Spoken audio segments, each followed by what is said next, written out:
ओम नमः शिवाय। हर हर महादेव। कोटि रुद्र संहिता के इस अध्याय में हम घुस्मा की शिव भक्ति से उसके मरे हुए पुत्र को जीवित होना, घुस्मेश्वर शिव का प्रादुर्भाव तथा उनकी महिमा का वर्णन सुने। सूत जी कहते हैं, अब मैं घुस्मेश नामक ज्योतिर्लिंग के प्रादुर्भाव का और उसके महात्म का वर्णन करूंगा। मुनिवरों, ध्यान देकर सुनो। दक्षिण दिशा में एक श्रेष्ठ पर्वत है जिसका नाम देवगिरी है। वह देखने में अद्भुत तथा नित्य परम शोभा से संपन्न है। उसी के निकट कोई भारद्वाज कुल में उत्पन्न सुधर्मा नामक ब्रह्मवेता ब्राह्मण रहते थे। उनकी प्रिय पत्नी का नाम सुदेहा था। वह सदा शिव धर्म के पालन में तत्पर रहती थी, घर के काम काज में कुशल थी और सदा पति की सेवा में लगी रहती थी। द्विश्रेष्ठ सुधर्मा भी देवताओं और अतिथियों के पूजक थे। वे वेद वर्णित मार्ग पर चलते और नित्य अग्निहोत्र किया करते थे। तीनों काल की संध्या करने से उनकी कांति सूर्य के समान उद्दीप्त थी। वे वेद शास्त्र के मर्मज्ञ थे और शिष्यों को पढ़ाया करते थे। धनवान होने के साथ ही बड़े दाता थे। सौजन्य आदि सद्गुणों के भाजन थे। शिव संबंधी पूजनादि कार्य में ही सदा लगे रहते थे। वे स्वयं तो शिव भक्त थे ही, शिव भक्तों से बड़ा प्रेम करते थे। शिव भक्तों को भी वे बहुत प्रिय थे। यह सब कुछ होने पर भी उनके पुत्र नहीं था। इससे ब्राह्मण को तो दुख नहीं होता था, परंतु उसकी पत्नी बहुत दुखी रहती थी। पड़ोसी और दूसरे लोग भी उसे ताना मारा करते थे। वह पति से बारंबार पुत्र के लिए प्रार्थना करती थी। पति उसको ज्ञानोपदेश देकर समझाते थे, परंतु उसका मन नहीं मानता था। अंतोगत्वा ब्राह्मण ने कुछ उपाय भी किया, परंतु वह सफल नहीं हुआ।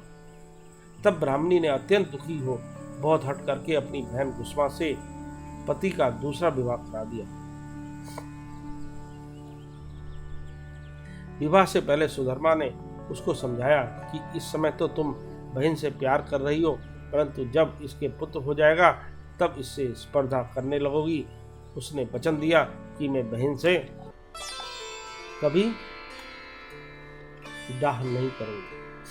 विवाह हो जाने पर घुस्मा दासी की भांति बड़ी बहन की सेवा करने लगी। सुदेहा भी उसे बहुत प्यार करती रही। घुस्मा अपनी शिव भक्ता बहन की आज्ञा से नित्य 101 पार्थिव शिवलिंग बनाकर विधि पूजा करने लगी। पूजा करके वह निकटवर्ती तालाब में उनका विसर्जन कर देती।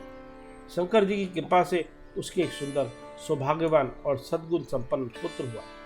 घुस्मा का कुछ मान बढ़ गया। इससे सुदेहा के मन में ढाह पैदा हो गया। समय पर उस पुत्र का विवाह हुआ। पुत्र वधू घर में आ गई। अब तो वह और भी जलने लगी। उसकी बुद्धि भ्रष्ट हो गई और एक दिन उसने रात में सोते हुए पुत्र को छुरे से उसके शरीर के टुकड़े टुकड़े करके मार डाला और कटे हुए अंगों को उसी तालाब में ले जाकर डाल दिया जहाँ घुस्मा प्रतिदिन पार्थिव लिंगों का विसर्जन करती थी। पुत्र के अंगों को उस तालाब में फेंककर वह लौट आई और घर में सुखपूर्वक सो गई।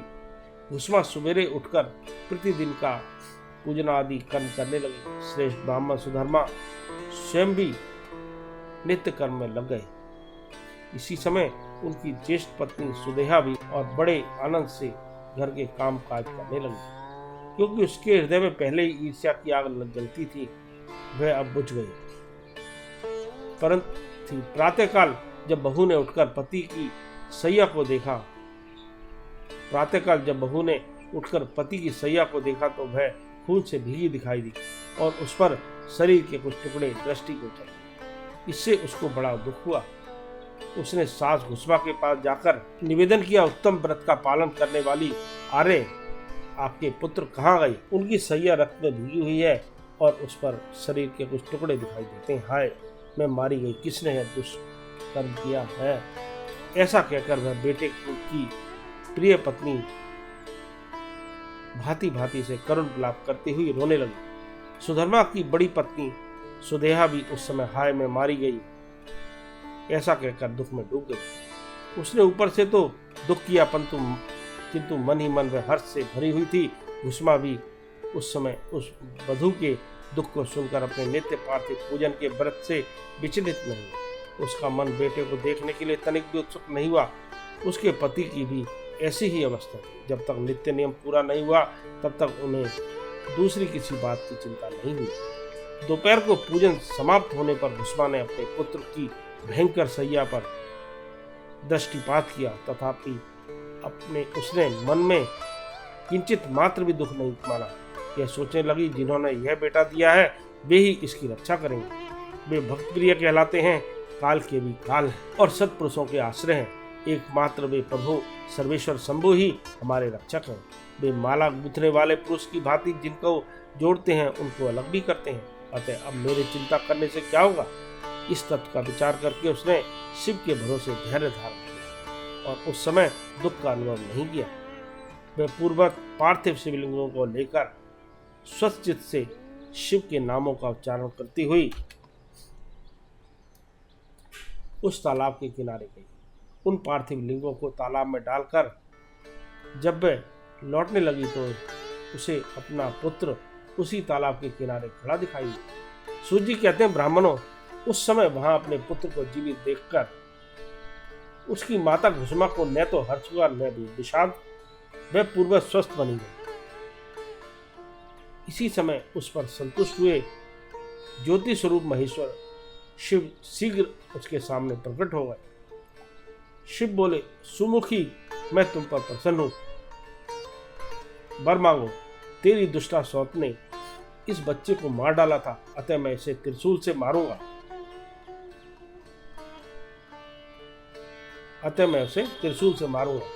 सूत जी कहते हैं, तब घुसमा ने शिव को प्रणाम करके उस समय वह वर मांगा, नाथ, यह सुदेहा मेरी बड़ी बहन है, अतः आपको इसकी रक्षा करनी चाहिए। शिव बोले, उसने तो बड़ा भारी अपकार किया है, तुम उस पर उपकार क्यों करती हो। दुष्ट कर्म करने वाली सुदेहा तो मार डालने के लिए ही योग्य है। घुसमा ने कहा, देव, आपके दर्शन मात्र से पातक नहीं ठहरता। इस समय आपका दर्शन करके उसका पाप भस्म हो जाए तो अपकार करने वालों पर भी उपकार करता है। उसके दर्शन मात्र से पाप बहुत दूर भाग जाता है। पर वो यह अद्भुत भगवत वाक्य मैंने सुन रखा है, इसलिए सदाशिव जिसने ऐसा कुकर्म किया है वही करे। मैं ऐसा क्यों करूं, मुझे तो बुरा करने वाले का भी भला ही करना है। सूत जी कहते हैं, घुसमा के ऐसा कहने पर दया सिंधु भक्त वत्सल महेश्वर और भी प्रसन्न हुए तथा इस प्रकार बोले, घुसमे, तुम कोई और भी वर मांगो, मैं तुम्हारे लिए हितकर वर अवश्य दूंगा, क्योंकि तुम्हारी इस भक्ति से और विकार शून्य स्वभाव से मैं बहुत प्रसन्न हूँ। भगवान शिव की बात सुनकर घुसमा बोली, प्रभु, यदि आप वर देना चाहते हैं तो लोगों की रक्षा के लिए सदा यहाँ निवास कीजिए और मेरे नाम से ही आपकी ख्याति हो। तब महेश्वर शिव ने अत्यंत प्रसन्न होकर कहा, मैं तुम्हारे ही नाम से घुसमेश्वर कहलाता हुआ सदा यहाँ निवास करूंगा और सबके लिए सुखदायक होगा। मेरा शुभ ज्योतिर्लिंग घुसमेश नाम से प्रसिद्ध हो। यह सरोवर शिवलिंगों का आलय हो जाए और इसलिए इसकी तीनों लोकों में शिवालय नाम से प्रसिद्ध हो। यह सरोवर सदा दर्शन मात्र से संपूर्ण अभिष्टों का देने वाला हो। सुब्रते, तुम्हारे वंश में होने वाली 101 पीढ़ियों तक ऐसे ही श्रेष्ठ पुत्र उत्पन्न होंगे, इसमें संशय नहीं है। ये सब के सब सुंदरी स्त्री, उत्तम धन और पूर्ण आयु से संपन्न होंगे, चतुर और विद्वान होंगे, उदार तथा भोग और मोक्ष रूपी फल पाने के अधिकारी होंगे। 101 पीढ़ियों तक सभी पुत्र गुणों में बड़े चढ़े होंगे। तुम्हारे वंश का ऐसा विस्तार बड़ा शोभादायक होगा। ऐसा कहकर भगवान शिव वहाँ ज्योतिर्लिंग के रूप में स्थित है।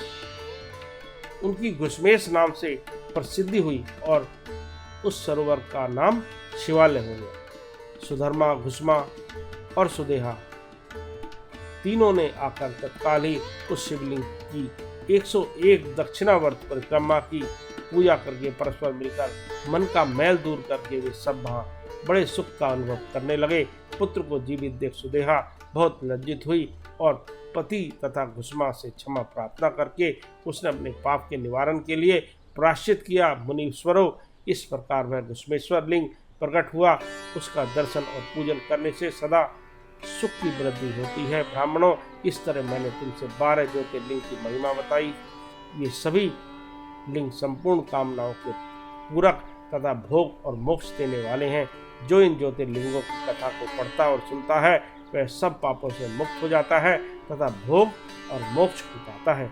इस प्रकार हमने कोटि रुद्र संहिता के 12 ज्योतिर्लिंगों की महत्व की कथा को सुना और इस प्रकार यह अध्याय समाप्त हुआ और यहीं पर हमारी 12 ज्योतिर्लिंगों की महत्व की कथा की समाप्ति होती है। ओम नमः शिवाय। हर हर महादेव।